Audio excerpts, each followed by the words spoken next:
자, 오늘 시사위키 첫 번째 항목이 뭐죠? 목선으로 전화위복입니다. 목선이니까 북한에서 온 그 목선 얘기 같은데. 그렇습니다. 전화위복이에요?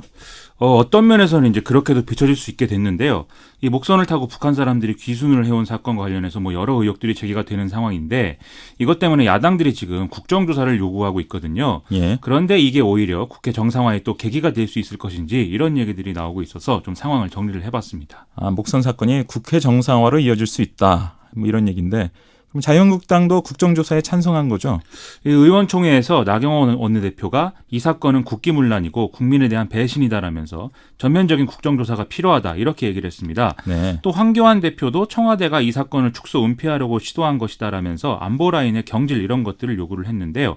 이에 따라서 자유한국당, 바른미래당, 민주평화당 등 야3당은 이 사건에 대한 국정조사를 요구한다는 데 지금 합의를 한 상태입니다. 네. 또 자유한국당은 국회 국방위원장을 맡은 바 있는 김영호 의원하고 지금 국방위 간사를 맡고 있는 백승주 의원을 비롯해서 한 10명 정도로 진상조사단을 꾸려서 이 사건에 대한 독자적인 조사에 또 착수한다는 방침이라고 합니다.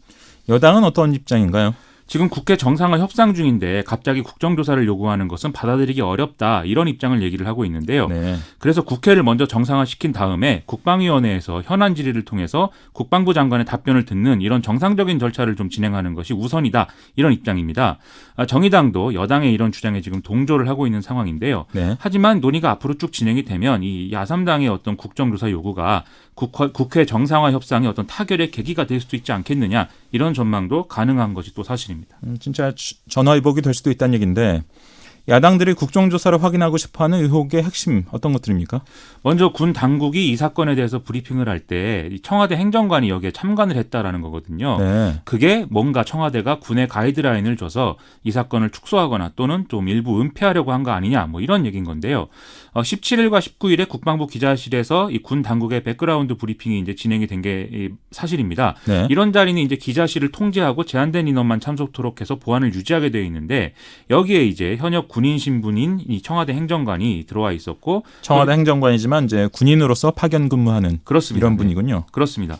그리고 이 현장에 있던 군과 국방부 관계자들은 이 사실을 이제 몰랐다라는 얘기인 거거든요. 몰랐다. 예. 그래서 이것이 청와대가 이제 군의 대응과 좀 기자들의 반응을 살피고 또 이런 은폐 축소하려고 한 거 아니냐라는 의혹이 이제 야당의 의심입니다.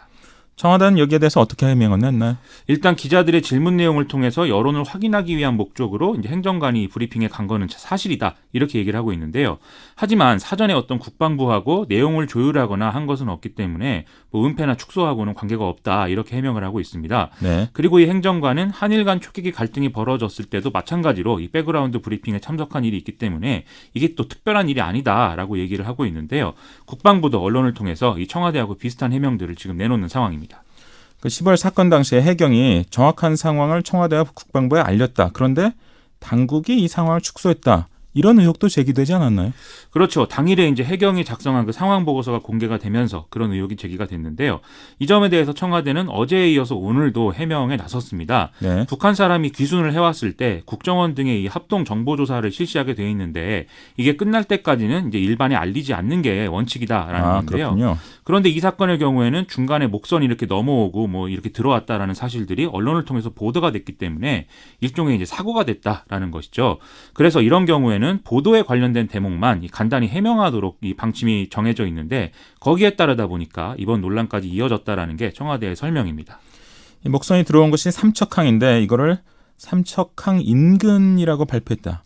이런 의혹도 있었는데요. 그렇습니다. 이 해경이 보고서에 목선이 들어온 곳에 대해서 이제 삼척항이다 이렇게 써놨는데 군이 발표할 때는 삼척항 인근이다라고 발표했기 때문에 이것도 뭔가 어떤 그 군의 경계작전의 실패나 이런 것들을 좀 은폐하려고 한 시도 아니냐라고 뭐 보수 세력이 많이 문제 제기를 하고 있는 건데요. 네.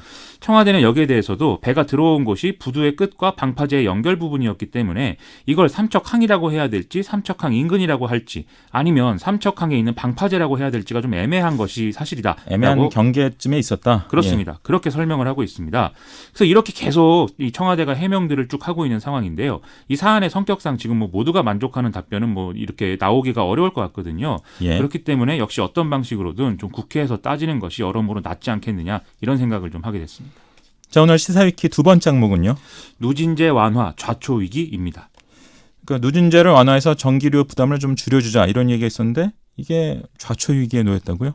한전 이사회가 오늘 관련해서 이 안을 결정을 못한 건데요.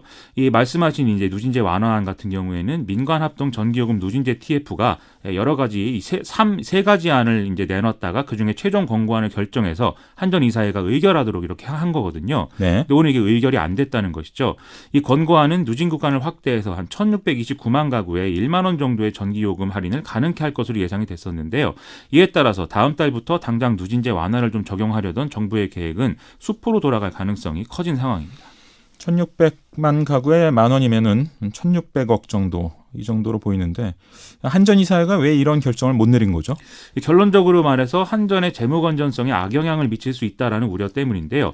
한전은 지난해 단기 순손실 1조 원대를 기록하는 등의 적자를 늘려가고 있는 상황입니다. 네. 이것은 정부가 추진하는 에너지 전환 정책을 한전이 감당을 해야 되면서 생기는 문제다라는 게 일반적인 해석인데요. 이번에 누진제 완화를 적용할 경우에 말씀하신 요금 문제를 포함해서 한전이 떠안아야 될 추가 비용이 거의 3천억에 이르게 될 것이다라는 분석이 또 나오고 있습니다. 예. 이 경영진의 배임 혐의까지 적용될 가능성 이런 얘기가 나오네요. 그렇습니다. 한전 소액주주들의 일부가 실제로 경영진을 배임 혐의로 고발하겠다라는 주장을 지금 하고 있는데요.